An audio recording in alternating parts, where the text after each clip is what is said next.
Conte de fées en français. Le millionnaire modèle. Il était une fois un jeune homme qui s'appelait Huggy Eskin. C'était un homme beau et charmant qui était populaire auprès des femmes et des hommes aussi. Tout le monde l'adorait. Quel grand homme, si bon et si humble!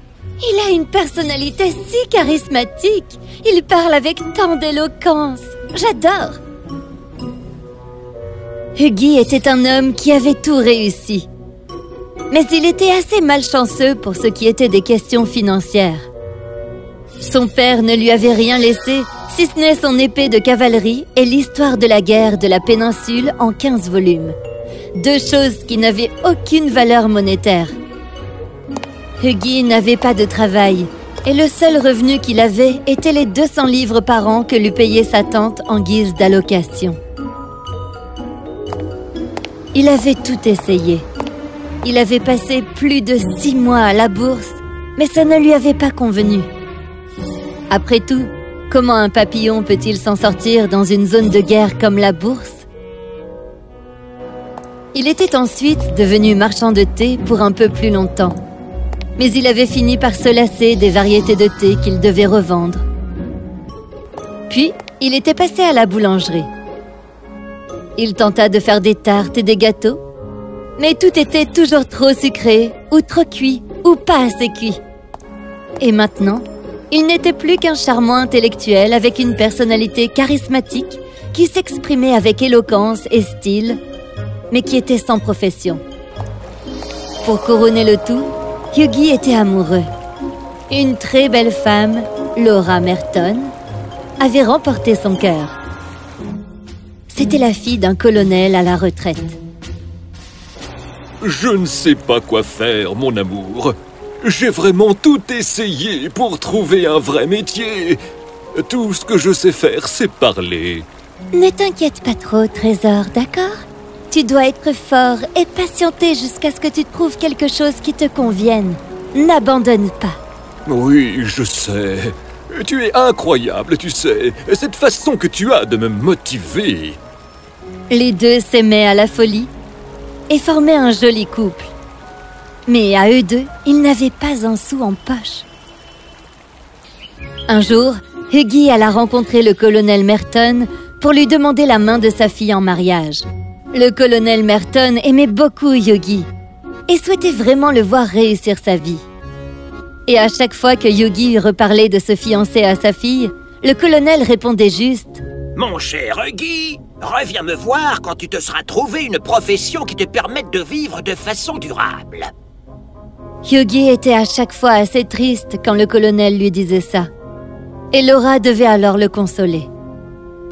Un jour, tandis que Huggy se rendait à Rockmore Park, où les Mertons vivaient, il s'arrêta chez son ami Alan Walker à son studio d'artiste. Walker était un peintre, et un bon peintre.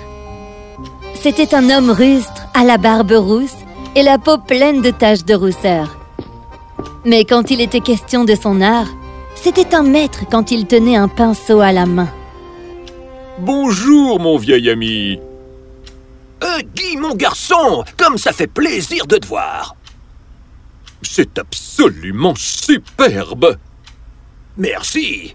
J'ai fait encore quelques dernières retouches dessus. Alan Walker peignait un magnifique portrait grandeur nature d'un mendiant. Le mendiant lui-même se tenait sur une estrade surélevée dans un coin du studio, avec une expression du visage des plus piteuses. D'une main, il s'appuyait sur un bâton, et de l'autre, il tenait son chapeau pour faire l'aumône. Quel modèle stupéfiant! Un modèle stupéfiant, tu le penses sincèrement? Tu ne verras jamais un mendiant comme lui nulle part. Comme c'est triste. Mais pour vous, les peintres, son visage est une chance incroyable. Bien sûr! On ne veut surtout pas qu'un mendiant ait l'air heureux, pas vrai? Combien gagne un modèle pour un travail comme celui-là? 1 shilling de l'heure. Et combien peux-tu gagner pour ce tableau? Pour ça, eh bien, dans les 2000 livres. Je crois que le modèle devrait percevoir un pourcentage des gains. Il travaille aussi dur que toi. Ce serait juste, tu n'es pas d'accord? Quelques instants plus tard, Alan Walker se leva pour parler à l'encadreur. Ne t'en va pas, Huggy. Je reviens dans un moment. Le vieil homme profita de l'absence de Walker dans la pièce et s'assit sur une chaise en bois derrière lui. Il avait l'air si triste et malheureux avec son visage ridé et ses vêtements déchirés que Huggy eut pitié de lui et chercha de la monnaie au fond de ses poches. Tout ce qu'il trouva fut un souverain. Pauvre vieil homme. Il en a plus besoin que moi. Mais cela veut dire pas de thé pendant 15 jours. Il traversa la pièce et glissa le souverain dans les mains du mendiant. Le mendiant regarda Huggy et sourit de plaisir. « Merci, mon bon monsieur, merci !» Walker était revenu et avec un sourire, Huggy prit congé et se mit en route pour retrouver Laura. Cette nuit-là, Huggy se rendit à Stanley Café où il vit Walker assis là. « Bonjour, mon ami. As-tu fini ton tableau ?»« Fini et encadré, mon ami. Oh, et à propos, j'ai appris que tu avais fait une sacrée conquête, dis donc. »« Vraiment? Comment ça ?» Le mendiant que je peignais s'est carrément intéressé à toi après mon départ. Il a posé beaucoup de questions et j'ai eu à lui raconter plein de choses sur toi. Qui tu es, où tu vis, qui sont tes clients, combien tu gagnes. Oh, Alan Walker. Je risque de le trouver devant ma porte quand je vais rentrer.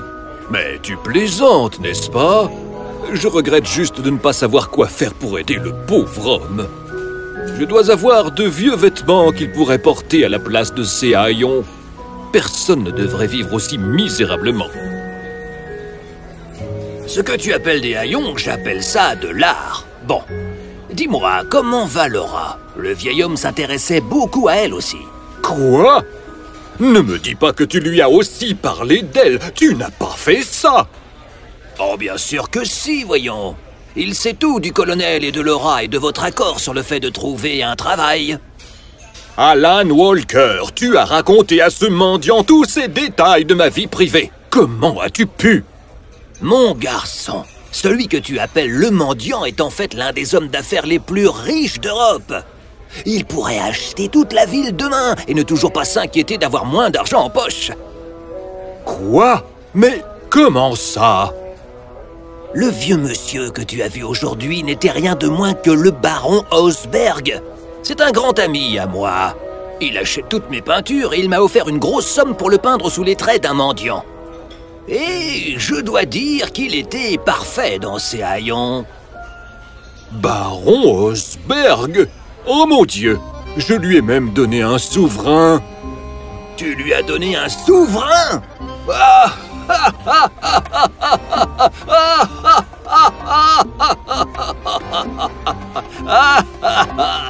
Mon ami, tu ne reverras jamais ce souverain.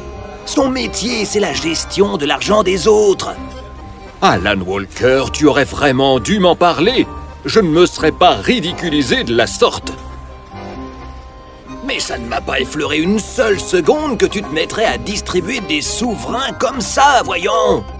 Et je ne savais pas si le baron voulait te révéler son identité à ce moment-là. Huggy eut assez honte de ce qu'il s'était passé. Il doit penser que je suis un véritable idiot.